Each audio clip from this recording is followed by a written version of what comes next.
interesting to think of things like that. And, kind of how Michigan derailed Florida's start to the year, kind of unraveled everything, and the way that it unfolded. McElwain parted ways with Florida, ended up getting this wide receivers coach job at U of M. He's going to bring quite a bit of experience. He was the offensive coordinator at Alabama during their little run there at national championships in the I think it was 2011, and one of those other seasons there. So he brings plenty of offensive experience. Did all the play calls there at Alabama during their championship run. Was the head coach of Colorado State. He turned their program around, ended up getting a 10-win season by his third year at the program. Then he got promoted, got the Florida job, and won the SEC East twice, 2 times in a row. I believe that was actually the first time that a new SEC coach ever did that. So he has had some success, especially offensively, developing offensive talent, pretty much at every stop that he's ever been at. So it's going to be interesting. It's something that Michigan definitely needed. They didn't have a full-time wide receivers coach last year, and it definitely showed with the inexperience from the receiver corps, with the struggles from the freshman, Donovan Peoples-Jones. He struggled there mid-season. Nico Collins didn't really get going until the Wisconsin game, Ohio State, and then the bowl game.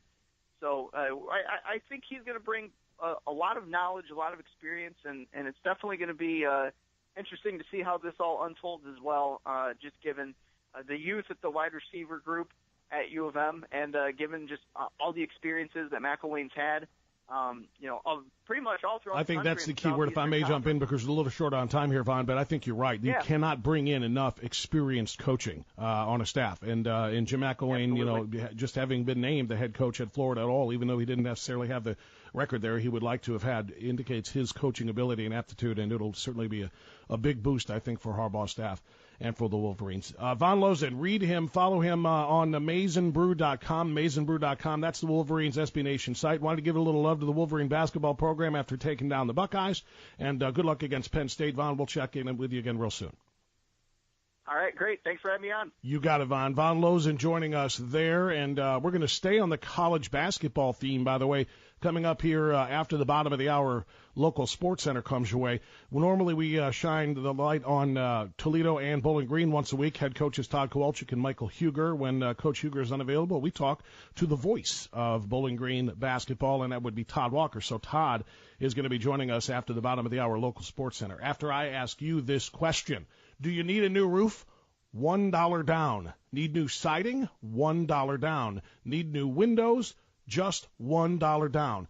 Get a new look, your choice, roof, siding, or windows for just $1 down. That's the power of 7 years interest-free. That's right. Do not delay. Call Weather Seal today. Get the roof, siding, and windows you've always wanted for $1 down when you finance for 7 years interest-free. Call this number, 877-WINDOWS. That's Weather Seal. Call 877-WINDOWS. Call 877-WINDOWS or get online at weathersealhomeservices.com. And welcome back into the Extravaganza. Final segment here on this Tuesday edition. We've been talking a lot of college basketball here in this 4 o'clock hour today. Did Ohio State yesterday, a little Michigan earlier today. Now time to shift gears to the Bowling Green Falcons. Split the week last week, but still in pretty good position overall. 7-7 in the East. The East Division now being clinched by Buffalo, but 16-11 overall. Basically, they're in a 4-way tie at this moment with 2 weeks to play to get a bye straight to the queue for the MAC tournament coming up in a couple weeks. And to help us break all of these things down and so much more, we once again welcome back to the program the voice of the Bowling Green Falcons, Todd Walker, joining us. Good afternoon, Todd. How you doing today? Hey, Jim, doing well, doing real well. Excellent, excellent. Glad to hear. So we had a split week, as I mentioned, for the Falcons. They get the win, close win against Western, fell at Buffalo on Friday. Just first, give me your initial thoughts from those couple of games last week. Buffalo obviously clinching the East Division with that win against the Falcons, but that's kind of understandable loss the way Bowling Green, or Buffalo, I should say, has been playing this year. But then earlier in the week, a week ago, getting a nice win against Western Michigan. Break down those games for me. Well, the Western Michigan game was the third straight home game. The Falcons won while trailing by as many as 15 points at some time in the game. So it was become a rather ho-hum way this team likes to do things, apparently, and that is fall behind in games before coming back to win. But that was a quality win over a good Western Michigan team, and very much a boost for Bowling Green heading into that game at Buffalo on Friday. The Bulls are the best team in the league, and really Bowling Green played with them most of the game, but Buffalo is really good at getting out on the break and a few breakdowns here and there, and they can exploit that, and they were able to do that and ended up pulling away at the end. But I think Bowling Green learned a lot about what it will take to beat Buffalo if they get another chance at them, which they will, to end the regular season. But I thought they played pretty well on the road at Buffalo, and I'd like to see them get another shot and play better when they get them in Bowling Green. And that game by the bye will be Friday, March 2nd, as you mentioned, Todd, to end the regular season before we head into the Mid-American Conference Tournament.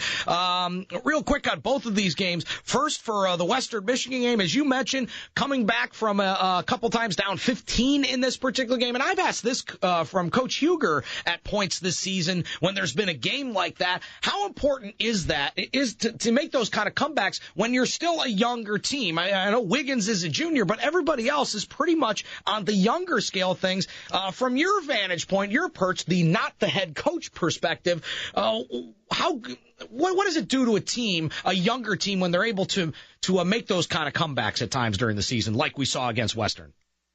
Well, I think it's good that this team will always believe that it can come back, because it's inevitable that, especially in a tournament setting, you're going to get to a point in games probably where you feel like maybe it's getting away from you and your season's about to come to an end.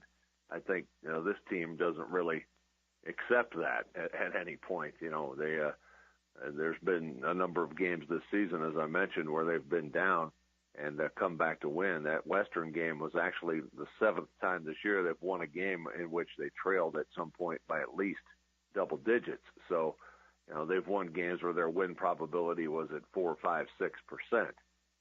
According to the gurus that track that stuff. Right. So I think on that side of things, it's good that they have routinely made these comebacks. On the other hand, they've also, while not blown officially big leads to lose, they did have a 15-point lead against Central, end up losing that game. There have been other games this year where they've given away most or all of a big lead and then went on to win the game.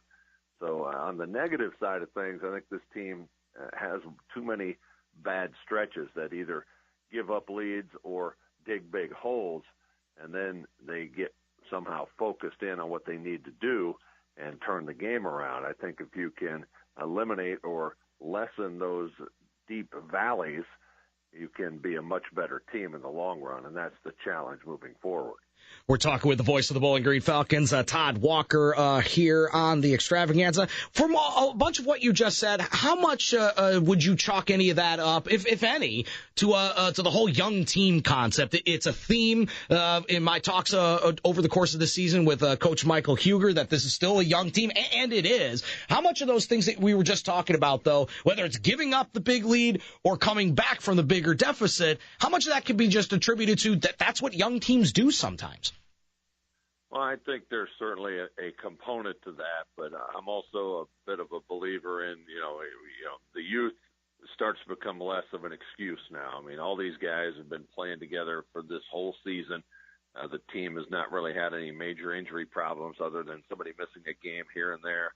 And I think it's just about individually, more of these guys have to take responsibility for being on point all the time. I still think that too many guys are not focused at all times, and that's something you have to get over. You can't use an excuse, well, we're young. Well, yeah, you're young, but some of the guys that are losing focus are guys that are sophomores, not freshmen, guys that have played 30, 40, 50 games as collegians, and those excuses, I think, start to wear thin toward the end of this season now with the young component. I think now they've almost forged an identity of being a comeback team, and they simply have to figure out a way to stop doing that. If this team would play the way it's capable of from start to finish, things are going to work out a lot better. Let's talk a little more about that Buffalo game. You mentioned that there's a possible formula found out in that game, and that the Falcons will have another chance, as you mentioned, at Stroh Center coming up to end the regular season on Friday, March the 2nd. What were those kind of things that we saw in that game that if you're going to play Buffalo, whether you're the Falcons or not, that one can use to beat them? Well, I think clearly they did some things very well. One thing, they got to the free throw line a ton, which is something that Coach Huger talked about in the time leading up to the game, and they executed that well.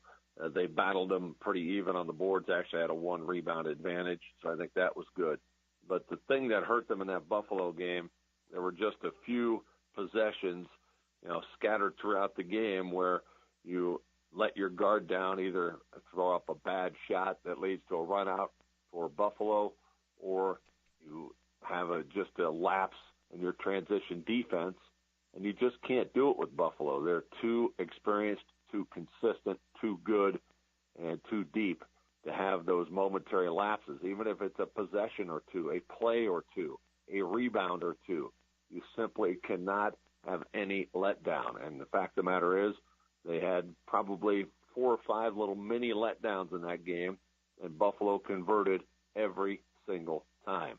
That's why at the end of the game, you're down 10 instead of down 3 or down 4 or tied.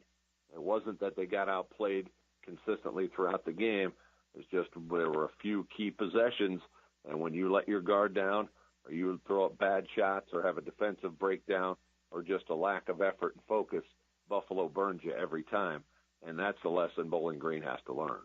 We're talking with the voice of the Bowling Green Falcons, Todd Walker, joining us here on the Extravaganza. Looking forward to this week, Todd. A couple of games against teams we're very familiar with. The second round through of games against teams from the East. It's Akron tonight at home. That was a loss at Akron earlier this year. And then coming up on Saturday on the road to Kent State. First meeting at Stroh. Falcons beat them. Both teams are kind of traditional powers, if you will, in this conference. But Akron really down this year. And despite the fact that Kent State is in that mix with Bowling Green right now, tied at 7-7 for the in conference play, which is important because one of those teams will end up being that number 4 at this moment in time and go straight to the queue. But they're having a relatively down season themselves. They're under 500. What can you tell us about either of these teams, starting with Akron tonight? And from that perspective, what does Bowling Green need to do a little differently to split the season series here? Well, Akron, you're right. They're down. Coach Dambrot left, and a lot of the players left with him. This team has been undermanned throughout the season. And really, the first game in Akron, I think the Falcons took them a little bit lightly, and they ended up paying the price. The Zips were able to get a big game from the freshman, Rashawn Cotton, including the game-winning 3 late that turned a 1-point deficit into a 2-point win. I think really the lesson learned from the first game is that, again, you've got to play well the entire game. You can't just kind of coast through. And that was another game where Bowling Green was trailing by 14. Now, they probably should have won the game anyway at the end, but they didn't. You can't keep battling back from 12, 13, 15-point deficits. I think clearly if both teams play well, Bowling Green's the better team. And I think that's what has to show up tonight. You just got to be on point and focused from the beginning and take care of your business. Akron's dangerous, though, shooting the 3, and they attempt the second most threes in the league. They really live and die by the 3. And if you can defend that 3, make it tough on them, you should be able to win this game. And as far as Kent State, it was a barn burner the first time around. Falcons trailed huge in that game as well on their home floor by 19 before storming back to beat Kent State. And really, when you look at that bye, as you have alluded to, right now there's 4 teams tied at 7-7. Bowling Green, Western, Eastern, and Kent State. Now, Bowling Green has combined 4-0 against those teams. They swept Eastern. They beat Western, will not play them again. They beat Kent State. They play them Saturday in Kent. Really, if you look at it, if Bowling Green takes care of business tonight and they win at Kent State on Saturday, they'll be in a very good stead to get that 4th seed, especially if they can then go ahead and win at Ohio on Tuesday. In fact, I mean, I haven't done all the math. I don't know that you could, but I got the feeling if they win the next 3 games, that game against Buffalo to end the season will literally mean nothing for the MAC tournament seeding, because the Bulls will likely have the 1 seed wrapped up as well. No, and that's such a good point. That's obviously something we're going to keep an